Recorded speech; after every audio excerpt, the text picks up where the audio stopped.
Nenge moto nyonso aibi que banvula eleki honorable Zakari Bababaswe le mpovi yankangu atiaka ba split na ba salle d'urgence ya hôpital général de Kinshasa ex Mamayemo de façon que ba malade ba vandaka na ba condition ya malamu. Kasi lokola eloko nyonso esengaka suivi po ezala toujours malamu. Boyeba que mardi 16 avril 2013 vers 16h honorable Zakari Bababaswe akitaki avec impact na idéologie na ba technicien na pointe pona ko tala pe ko sala entretien ya ba split yango. Nakokoma ya honorable Zakari Bababaswe le défenseur des femmes violées a mamaki na bandeko nyonso o bazalaki sur place. Pe a profitaki lisusu pona ko tala ba split yango na ndenge ya défaté.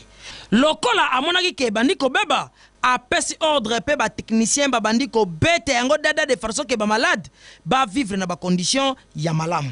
Sima akotaki na chambre mosusu esika moko ya ba docteur ya hôpital général azalaki ko expliquer ndenge mosala e koma ko salema kitoko pe docteur a hésitaki te ko pesa ba merci e belé o ba malade ba pesa kaye po atia bango na ba condition ya kitoko. Kasi boyeba ke honorable Zakari Bababaswe alekaki pe na sima pona kotala ba wese ndenge ezali kasi tango amonaki salite o ezali awa esalaki ye pasi lokola azalaka moto ya bato papa wa bolingo alobaki mbala moko ke mikolo o ezali koya il faut abongisa ba toilette yango parce que ba malade il faut bazala na ba condition ya malamu.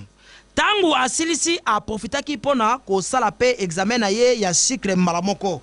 Lokola hôpital général pe e koma na ndenge ya mbalamoko résultat e bima pe a ebito ya cycle na ye avec impact na idéologie. Hôpital na biso yango ba koma na équipement ba minganga.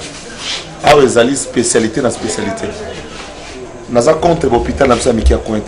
Beaucoup de pédiatres avant de opérer mutu. Beaucoup de gynécologues comme pédiatre. Mais à l'hôpital général, nous avons un peuple qui a confiance. Nous avons une spécialité. Pour nous, nous avons un diabète qui est assouté. Nous avons un problème dans le mais nous avons 2500 glycémie. L'exemple à suivre. Boye honorable Zakari Bababaswe papa kende liboso na nzela na yo kal ezalite okania